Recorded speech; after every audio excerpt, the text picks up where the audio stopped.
من جاهد به وكفر ونشهد أن سيدنا وسندنا ومولانا محمدا عبده ورسوله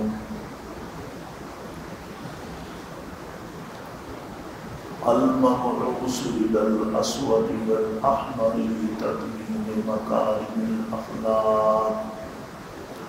لا يخلق نبي ولا رسول بعد ولا أمة بعد أمته ولا كتاب بعد كتابه صلى الله عليه وعلى آله وأصحابه الذين هم كالنجوم في السماء للاهتداء والاقتدار وهم مفاتيح الرحمة ومصابيح الغرر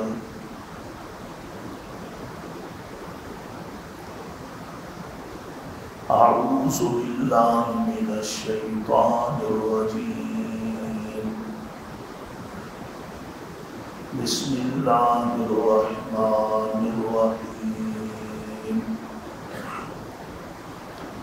لن ينال الله لحومها ولا دماؤها ولكن يناله التقوى منكم وكذلك سخرها لكم لتكبروا الله على ما هداكم وبشر المحسنين صدقت يا رب العالمين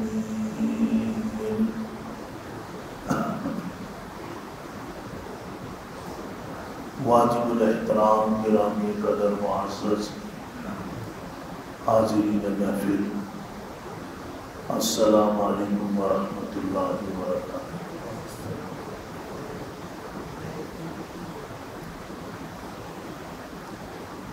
اللہ تبارک و تعالیٰ کا لاکھ لاکھ شکر ہے کہ اللہ نے ہمیں ہماری اس مختصر زندگی میں ایک بار پھر عید الاضحیٰ کا موقع، عید الاضحیٰ کے موقع پر اپنے دربار کی حاضری نصیب فرمائی ہے۔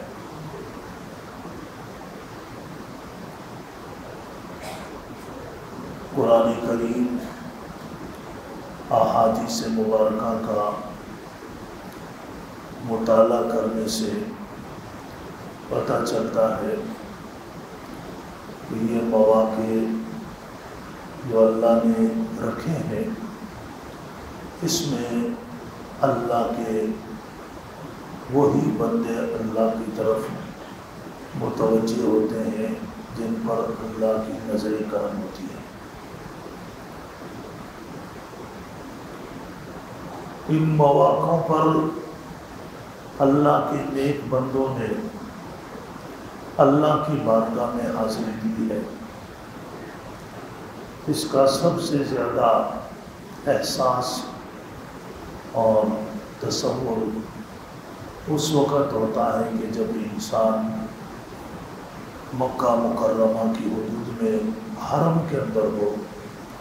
تو اس وقت یہ خیال آتا ہے کہ یہ جو اللہ کا گھر ہے بیت اللہ شریف، یہاں پر انسان اول، نبی اول سے لے کر آخر الزمان رحمت للعالمین صلی اللہ علیہ وسلم تک تمام انبیاء نے حاضری دی۔ تمام انبیاء وہاں پر گئے اور اللہ کے گھر کا طواف کیا۔ وہاں انہوں نے اپنے حساب سے جو کچھ ان کا اللہ کی طرف سے طریقہ مقرر تھا، شریعت تھی، اس کے مطابق انہوں نے وہاں عبادت کی۔ اب یہ تصور جب وہاں انسان کو آتا ہے، اس تصور کے بعد ایک عجیب سی کیفیت محسوس ہوتی ہے، اور پھر انسان اس کیفیت میں اللہ کا بہت زیادہ شکر گزار بنتا ہے کہ اللہ نے مجھے بھی ایسی جگہ کی حاضری کی سعادت اور توفیق بخشی جہاں اللہ کے سب سے زیادہ برگزیدہ انسان آئے ہیں۔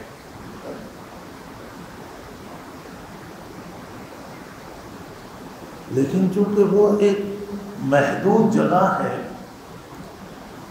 اور وہاں تک جانا نہ سب کے بس کی بات ہوتی ہے، نہ سب کے پاس ایسے وسائل ہوتے ہیں، اور پھر جیسے جیسے وقت گزرتا جا رہا ہے آپ دیکھ رہے ہیں کہ حالات مشکل سے مشکل تر بنتے جا رہے ہیں۔ یہ تو اللہ کی مہربانی ہوئی کہ اللہ پاک نے کچھ ایسا نظام تشکیل دیا کہ ہر بندہ بڑی آسانی سے اللہ کی طرف رجوع کر سکتا ہے اور نیک بندوں کے نقش قدم پر چل سکتا ہے۔ تو اللہ نے اس کو عام کیا۔ اب دیکھیں، ایک اللہ کا وہ گھر ہے جسے ہم بیت اللہ شریف کہتے ہیں، پھر جگہ جگہ پر یہ مسجدیں، یہ سب اللہ کے گھر ہیں۔ حدیث کے اندر آتا ہے کہ زمین کا وہ حصہ جہاں مسجد بن جاتی ہے وہ اللہ کو باقی حصوں سے سب سے زیادہ محبوب ہوتا ہے۔ احب البلاد الی اللہ مساجدها، یہ حدیث کے الفاظ۔ تو مسجد جو بن جائے یہ اللہ کا گھر ہے، اور اس میں جس کو آنے کی توفیق ہو، 5 ٹائم ہوتی ہے یا زیادہ، اس سے زیادہ ہو یا کم ہو، بہرحال یہ سب ہے اللہ کی کرم نوازی اور اللہ کی رحمت کا معاملہ ہے۔ اس موقع پر جو ہم قربانیاں کرتے ہیں عید الاضحیٰ کے موقع پر، یہ بھی آپ دیکھیں کہ قرآن کریم نے اس کا جو فلسفہ بیان کیا ہے وہ بھی اللہ کے ساتھ تعلق اور اللہ کی محبت کا ہے۔ اللہ کا ایک بندہ جو اللہ کا انتہائی برگزیدہ انسان ہے، جسے حضرت ابراہیم علیہ الصلوۃ والتسلیم کے نام گرامی سے یاد کیا جاتا ہے۔ اللہ نے قرآن کریم میں متعدد مقامات پہ حضرت ابراہیم علیہ الصلوۃ والتسلیم کا تذکرہ کیا، اور یہ بات بھی ہمیں بتائی کہ جس طرح آج تمہارے سامنے یہ کائنات پھیلی ہوئی ہے اور کائنات کی رونقیں ہیں، یہی چیزیں حضرت ابراہیم علیہ السلام کے سامنے بھی تھی۔ حضرت ابراہیم علیہ الصلوۃ والتسلیم نے جس گھرانے کے اندر آنکھ کھولی تو ان کے والد صاحب وہ صرف بت فروش ہی نہیں تھے بلکہ بت ساز تھے، بت بناتے تھے اور پھر بت بیچتے تھے، اور ان کو اس وقت جو نمرود کی حکومت تھی اس کے اندر ایک بہت بڑا عہدہ بھی تھا۔ اب آپ دیکھیں آج جن کا حکومت میں کوئی حصہ ہو، کوئی عہدہ ہو، ان کے گھروں میں باقی لوگوں کی بنسبت کتنی آسودگی ہوتی ہے، کتنا عیش و تعیش ہوتا ہے، اور کتنا دنیا کا سامان ہوتا ہے دل بہلانے کا۔ تو ظاہر ہے کہ اس حساب سے حضرت ابراہیم علیہ السلام کے والد جو تھے آزر، وہ بھی حکومت کے اندر ایک حصہ رکھتے تھے، اور اس حساب سے ان کے گھر میں بھی دنیا کا سامان تھا، نعمتیں تھی، راحتیں تھیں، لیکن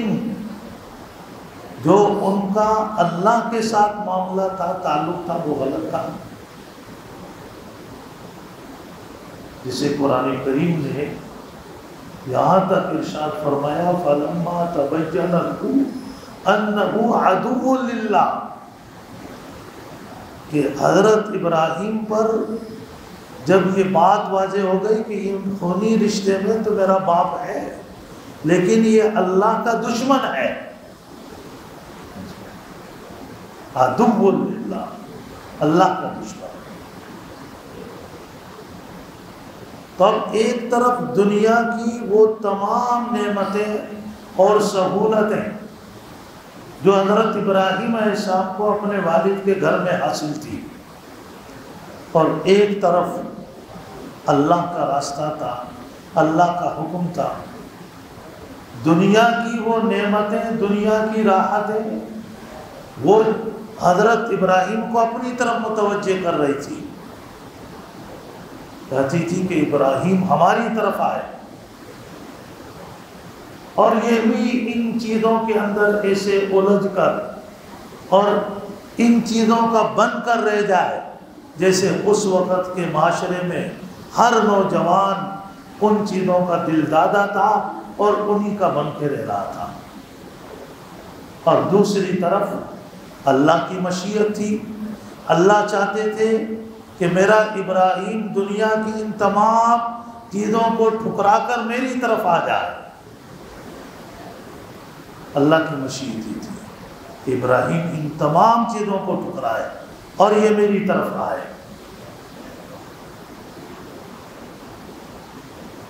دنیا کے ساز و سامان کا راستہ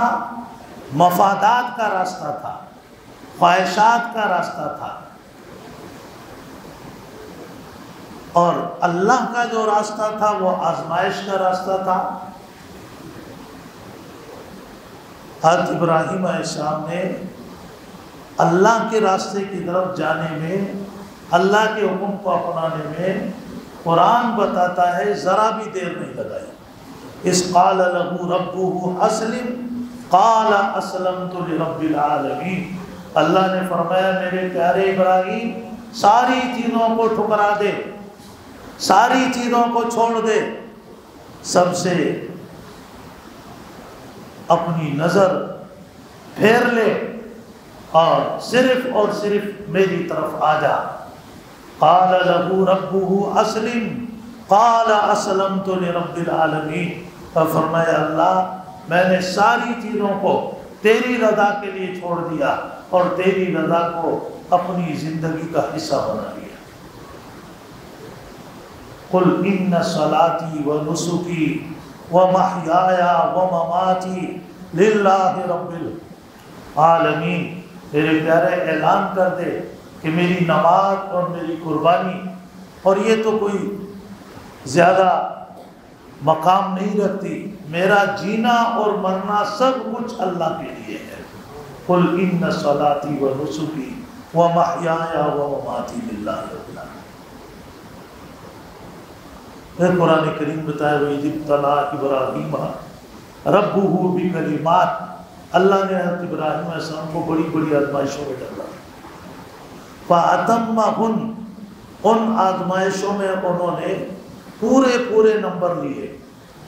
پوری طرح ان پہ ثابت قدم رہے، اور پھر وہ آزمائش بھی آئی کہ جس کا خیال اور تصور ہمیں عید الاضحیٰ کے موقع پر آتا ہے۔ تو ابراہیم علیہ السلام کو اللہ پاک نے بیٹا عطا فرمایا جس کا نام تھا اسماعیل علیہ السلام۔ پہلی آزمائش تو یہ آئی کہ حضرت اسماعیل علیہ السلام اب بالکل چھوٹے تھے، اور بڑی دعاؤں کے بعد اللہ پاک نے عطا فرمایا تھا، اللہ نے حکم دیا کہ ان کی والدہ حضرت ہاجرہ کو اور اس بچے کو لے کر وادی غیر ذی زر میں، شام کے سرسبز شاداب علاقے سے اٹھا کر اور مکہ مکرمہ کے بے گیاؤ آپ علاقے میں چھوڑ کر آ جائیں، جہاں چاروں طرف پہاڑ تھے اور ایک نشیبی علاقہ تھا بیچ میں، جہاں نہ کوئی سبزہ تھا، نہ پانی تھا، نہ کوئی انسان تو دور کی بات، کوئی پرندہ بھی وہاں بھی نہیں تھا، اور میں وہاں چھوڑ کر آیا۔ یہ کتنی بڑی آزمائش تھی۔ اور اس کے بعد کہ وقت مختصر ہے، سے تھوڑی مختصر گفتگو کر رہے ہیں، پھر قرآن کریم نے بتایا فَلَمَّا بَلَغَ مَعَهُ السَّعْيَ قَالَ يَا بُنَيَّ إِنِّي أَرَىٰ فِي الْمَنَامِ أَنِّي أَذْبَحُكَ فَانظُرْ مَاذَا تَرَىٰ۔ جب حضرت اسماعیل علیہ السلام کچھ بڑے ہو گئے، چلنے پھرنے لگے، تقریباً 8-9 سال کی عمر کے ہو گئے، تو ابراہیم علیہ السلام نے شام کے اندر یہ خواب دیکھا اور پھر وہاں سے تشریف لائے اور حضرت اسماعیل علیہ السلام کو اپنے ساتھ لیا۔ حضرت ہاجرہ سے فرمایا کہ اس کو نلاؤ دلاؤ تیار کرو، تیار کیا، کپڑے پہنائے اور مینا کی طرف لے گئے، اور وہاں جا کر بتایا کہ بیٹا میں اسے مسلسل خواب دیکھ رہا ہوں، یا بنی انی اریٰ فی المنام انی اذبحک، جو بیٹا خواب دیکھ رہا ہوں، 3 دن میں نے یہ خواب دیکھا ہے کہ میں تمہیں ذبح کر رہا ہوں۔ اب اس میں جہاں حضرت ابراہیم علیہ السلام کی آزمائش تھی، وہاں حضرت اسماعیل کی بھی تھی۔ حضرت اسماعیل علیہ السلام نے جب یہ جملہ اپنے والد کی زبان سے سنا تو انہوں نے آگے سے کیا کہا؟ قرآن بتاتا ہے، فرمایا یا ابت افعل ما تؤمر، یہ اللہ کا حکم ہے ابا جان، جو اللہ نے آپ کو حکم دیا ہے آپ وہ کریں، جہاں تک میری بات ہے ستجدنی انشاءاللہ من الصابرین، انشاءاللہ مجھے آپ صبر کرنے والوں میں سے پائیں گے، میرے اندر بے صبری کا کوئی مادہ اور ذرہ نہیں ہوگا۔ فلما اسلما، اللہ فرماتے ہیں کہ باپ اور بیٹے دونوں اللہ کے حکم کے سامنے سر تسلیم خم کر گئے۔ باپ نے بھی اللہ کا حکم مان لیا، بیٹے نے بھی اللہ کا حکم مان لیا، یہ تیار ہو گئی۔ یہ پھر حضرت ابراہیم علیہ السلام اور حضرت اسماعیل علیہ السلام دونوں نے اللہ کا حکم مانا۔ فلما اسلما وتلہ للجبین، اور پھر اپنے بیٹے کو انہوں نے لٹا دیا۔ تو یہ جو حضرت ابراہیم علیہ السلام اتنی بڑی آزمائش میں آئے، پھر بہرحال قرآن کریم نے بتایا کہ انہوں نے ہاتھ میں چھری لی، بچے کو لٹا دیا، گریباں گلے پر پھیرنے لگے، لیکن کیا ہوا؟ اللہ فرماتے ہیں وَنَادَيْنَاهُ أَن يَا إِبْرَاهِيمُ قَدْ صَدَّقْتَ رُؤْيَا إِنَّا كَذَلِكَ نَجْزِي الْمُحْسِنِينَ، کہ آپ نے اپنا خواب پورا کر دیا، آپ نے یہی دیکھا تھا کہ بیٹے کو ذبح کر رہا ہوں، آپ نے خواب پورا کر دیا، اور وہ پورا منظر آپ نے قائم کر دیا جو آپ نے خواب میں دیکھا۔ اب ایک الگ ہے کہ اللہ کی طرف سے آزمائش تھی، اللہ اسی طرح آج ہمیں بھی آزماتا ہے، اللہ ہمیں مال دیتا ہے، اللہ ہمیں ترغیب دیتا ہے کہ تم اپنا مال میرے راستے میں خرچ کرو، لیکن آپ دیکھیں جو لوگ اللہ کے راستے میں مال خرچ کرتے ہیں، آپ بتائیں کہ ان کا مال کبھی کم ہوا؟ کیوں کم نہیں ہوتا؟ اس لیے کم نہیں ہوتا کہ جب وہ اللہ کے راستے میں لگاتے ہیں تو اللہ 10 گنا زیادہ انہیں عطا فرماتا ہے۔ من جاء بالحسنۃ فلہ عشر امثالھا، 10 گنا اللہ اس کو دنیا میں عطا فرماتے ہیں، تو مال کہاں سے خرچ کم ہوگا؟ اللہ مان دے۔ اسی طریقے سے جب ہم کوئی بھی چیز، اللہ نے ہمیں صحت دی ہے، آپ اس صحت کو، اس جوانی کو اللہ کے راستے میں لگائیں، اگرچہ آج بھی آپ دیکھیں کہ جب ہم کوئی بھی اللہ کے حکم پر عمل کرنا چاہتے ہیں تو سب سے پہلے تو ہمارا نفس ہی ہمیں اللہ کی طرف متوجہ ہونے نہیں دیتا، پھر شیطان کی شکل میں شیطان کی سوچ رکھنے والے بے شمار انسان وہ آ کر کس طرح ایسی باتیں کرتے ہیں کہ انسان کے دل میں اللہ کے حکم پر عمل کرنے کا خوف پیدا کرتے ہیں کہ تم اگر اللہ کے اس حکم پر عمل کرو گے لوگوں کی نظروں میں گر جاؤ گے، تمہارا کاروبار خراب ہو جائے گا، تمہارے رشتہ دار تمہاری عزت نہیں کریں گے، تمہارے دوست تمہیں اہمیت نہیں دیں گے۔ لیکن انسان ان سب چیزوں کو ٹھکرا کر اپنی ضمیر کی آواز پر توجہ دے اور اللہ کے حکم پر عمل کرنے لگ جائے تو کسی چیز میں کوئی کمی نہیں آتی، نہ رزق میں کمی آتی ہے، نہ عزت میں کوئی کمی آتی ہے، نہ اہمیت میں کوئی کمی آتی ہے، ہر چیز پہلے سے زیادہ اللہ پاک بڑھا دیتے ہیں۔ حضرت ابراہیم علیہ السلام اور حضرت اسماعیل علیہ السلام کا یہ واقعہ ہمیں یہ سبق دیتا ہے کہ اگر ہم اللہ کے کسی حکم پر عمل کریں گے تو اللہ ہماری کس طرح پھر مدد کرے گا۔ آپ دیکھیے وہاں کیا ہوا، انہوں نے اپنے بیٹے کو لٹایا، اللہ نے جنت سے دمبا بھیج دیا، وَفَدَيْنَاهُ بِذِبْحٍ عظیم، ایک عظیم دمبا اللہ نے جنت سے بھیج دیا اور وہ حضرت اسماعیل علیہ السلام کی جگہ پر ذبح ہوا۔ یہ چیز ہمیں بھی یہ سبق دیتی ہے کہ ہم اللہ کے لیے کوئی کام کریں گے، اللہ ہماری مدد فرمائے گا، اللہ ہمارے لیے راستے بنائے گا۔ اب یہ جو ایک عمل ہوا حضرت ابراہیم علیہ السلام کی مبارک زندگی میں، حضرت اسماعیل علیہ السلام کی آزمائش آئی، حضرت ابراہیم کی آزمائش آئی، اور پھر جنت سے ایک دمبا آیا اور جناب وہ ان کی جگہ پر ذبح ہوا، یہ اللہ نے کرایا، اور یہ قیامت تک اللہ نے پھر اس سنت کو باقی رکھا۔ عرب میں یہ قربانیوں کا سلسلہ تھا، لوگ قربانی کرتے تھے، لیکن اب عرب میں بہت سی چیزیں ایسی پھیلی ہوئی تھی کہ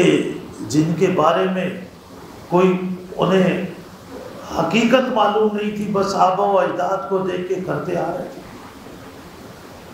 ان میں جو چیزیں صحیح تھیں اسلام نے ان چیزوں کو باقی رکھا، اور جو غلط تھی جن میں کچھ شرکیہ چیزیں شامل تھی انہیں اسلام نے ختم کر دیا۔ کہ قربانی کا عمل اسلام میں رہا۔ حضور اکرم صلی اللہ علیہ وسلم مدینہ منورہ میں 10 سال آپ باقاعدہ حیات رہے۔ حضور اکرم صلی اللہ علیہ وسلم نے وہاں ہر سال قربانی کی۔ پھر حج کے موقع پر جب حضور اکرم صلی اللہ علیہ وسلم تشریف لے گئے تو آپ 100 اونٹ ساتھ لے کر رہے تھے۔ 100 اونٹ میں سے 63 اونٹ حضور اکرم صلی اللہ علیہ وسلم نے اپنے ہاتھ مبارک سے ذبح کی۔ امام فخر الدین رازی رحمۃ اللہ علیہ نے اِنَّا أَعْطَيْنَاكَ الْكَوْثَرَ فَصَلِّ لِرَبِّكَ وَانْحَرْ، یہ وَانْحَرْ کی تفسیر میں لکھا ہے کہ حضور اکرم صلی اللہ علیہ وسلم کے ہاتھ مبارک میں چھری تھی، اونٹ خود آتے تھے آپ کے قریب کہ ہم آپ کے ہاتھ سے ذبح ہو جائیں۔ اونٹوں کو بھی اللہ نے یہ شعور عطا فرمایا، لیکن آج ہمیں بھی اللہ نے شعور عطا فرمایا۔ ہمارے معاشرے کے یہ 2 ٹانگوں کے اونٹوں سے یہ شعور اٹھتا جا رہا کہ حضور اکرم صلی اللہ علیہ وسلم کے طریقوں پر عمل ہو جائے تو کتنے بلند ہو جائیں گے، اس کا احساس ختم ہوتا جا رہا۔ اور یہ احساس ختم کرنے کے لیے باقاعدہ جس کو قرآن کریم نے کہا یہ تمہارے دشمن ہے، وہ فنڈنگ کرتے ہیں، اور وہ ایسے ایسے لوگ آپ کے معاشرے میں خریدتے ہیں، ان کو آپ کا رہنما بناتے ہیں جو آپ کے کلچر کو مست کرتے ہیں اور آپ کو پتہ بھی نہیں چلتا۔ تو بہرحال صحابہ کرام نے حضور اکرم صلی اللہ علیہ وسلم سے پوچھا کہ اللہ کے رسول یہ جو قربانیاں ہم کرتے ہیں اس کی حقیقت کیا ہے؟ ما هذه الاضاحی یا رسول اللہ، اللہ کے رسول یہ قربانی جو آپ بھی کرتے ہیں ہم بھی کرتے ہیں، اور سب لوگ کرتے ہیں مسلمان، اس کی حقیقت کیا ہے؟ آپ نے فرمایا سنت ابیکم ابراہیم، یہ تمہارے جد اعلیٰ سیدنا ابراہیم علیہ السلام کی سنت ہے، ان کا طریقہ ہے۔ پھر اگلا سوال کیا وما لنا فیہا یا رسول اللہ، اللہ کے رسول یہ جو ہم قربانی کریں گے اس میں ہمیں کتنا اجر اور ثواب ملے گا؟ آپ نے فرمایا بکل شعرۃ حسنہ، اس جانور کو جو تم ذبح کرو گے قربانی کے موقع پر اللہ کی رضا کے لیے، جانور کے جسم پر جتنے بال ہیں ہر بال کے بدلے میں ایک نیکی اللہ پاک عطا فرمائے۔ تو صحابہ کا تو ذوق بلند تھا، وہ تو نیکی کمانے کے حریص تھے کہ نیکیاں زیادہ سے زیادہ ملے۔ تو اگلا سوال کیا فصوف یا رسول اللہ، کہ جن جانوروں پر بال نہیں بلکہ اون ہوتی ہے، جیسے اونٹ ہے، بھیڑ ہے، دمبا، اون تو اور زیادہ گنجان ہوتی ہے اور آپس میں بہت زیادہ چپکی بھی ہوتی ہے، اس میں کیا حساب ہوگا؟ فرمایا اللہ اس کو بھی ایک ایک بال کر کے الگ کر کے اس کو بھی بالوں کے حساب سے اللہ پاک نے کیا عطا فرمائے۔ اب دیکھیں اتنا بڑا اجر رکھا اس قربانی کے موقع پر، تو آپ صلی اللہ علیہ وسلم نے اتنی بات ارشاد فرمائی کہ فتیبو بیا نفسا، ایک بات یاد رکھنا کہ اللہ کی رضا کے لیے قربانی کرنا، اس لیے کہ قرآن پاک میں اللہ نے واضح طور پہ فرمایا لن ینال اللہ لحومها ولا دماؤها ولکن ینالہ التقوی منکم، اس قربانی کا گوشت، اس کا خون، اس کی کھالیں، جانور کے جسم پہ جو کچھ ہے کچھ بھی اللہ کے پاس نہیں جاتا۔ اللہ تو تمہارے دلوں کے اندر اپنی محبت کو دیکھنا چاہتا ہے، اخلاص دیکھنا چاہتا ہے، تو اپنے نیت کو صاف رکھنا کہ اللہ کی رضا کے لیے کرنا، کسی کو دکھانے کے لیے نہیں، فخر کے لیے نہیں، غرور کے لیے نہیں، یہ صرف اور صرف اللہ کی رضا، پھر جا کر اس کا اجر اور ثواب اللہ پاک عطا فرمائیں گے۔ تو قربانیوں کی ایک چیز ہے کہ جب انسان اللہ کے لیے کوئی کام کرتا ہے تو ایک بات آپ یاد رکھیں، قرآن کریم نے اس بات کو بار بار کہا ہے واللہ یحب المحسنین۔ محسن کون ہوتے ہیں؟ جو فیئر کام کرتے ہیں، رف کام کو اللہ پسند نہیں فرماتے۔ آپ کہیں بھی آئے، مسجد میں آئے، نماز پڑھیں، جو کریں، آپ اس جگہ کا بھی خیال رکھیں جہاں آپ نے نماز پڑھی، ہے نا کہ نماز تو پڑھی جگہ کو گندی کر کے چلے گئے۔ اسی طرح آپ قربانی کا عمل کرتے ہیں، اس اخلاص کا پتہ یہاں سے چلے گا کہ ہماری قربانیوں سے لوگوں کو تکلیف نہ پہنچے۔ آپ نے قربانی کی، آلائش اٹھا کر کسی کے دروازے کے سامنے پھینک دی، مسجد کے سامنے آ کر پھینک دیجیے، مسجد والے خود اٹھوا دیں گے، تو آپ خود سمجھ جائیں کہ آپ کی نیت کیا تھی اور آپ کی قربانی کتنی قبولیت کے مقام پہ چلی۔ اگر آپ نے قربانی کی، اس کی علائشیں خود ٹھکانے پر لگائی، خون صاف کیا، آپ کی قربانی سے کسی کو کوئی تکلیف نہیں پہنچی، آپ امید رکھیں کہ انشاءاللہ آپ کی قربانی اللہ کے بارگاہ میں قبول ہوگی۔ اس چیز کا خاص طور پہ خیال رکھا جائے کہ ہماری قربانیوں سے کسی پڑوسی کو، راہ گزرنے والے کو کسی کو تکلیف نہ ہو، اور نہ جناب ایسی چیز کوئی جانور باندھا تو وہ گوبر وہاں پر پڑا ہوا ہے 6 دن تک، وہ لوگ جن کے گھروں کے سامنے باندھا گیا گلیوں میں بیچارے اس کو بھگتتے رہے بدبو، تو یہ چیزیں اخلاص کے منافی ہیں۔ ان چیزوں کا خاص طور پر خیال رکھا جائے، اس میں ہمارا اس طرف ہماری توجہ نہیں جاتی۔ اللہ ہمیں حقوق اللہ کے ساتھ حقوق العباد کو سمجھنے کی بھی توفیق دے اور اس کو بھی ادا کرنے کی سعادت نصیب فرمائے۔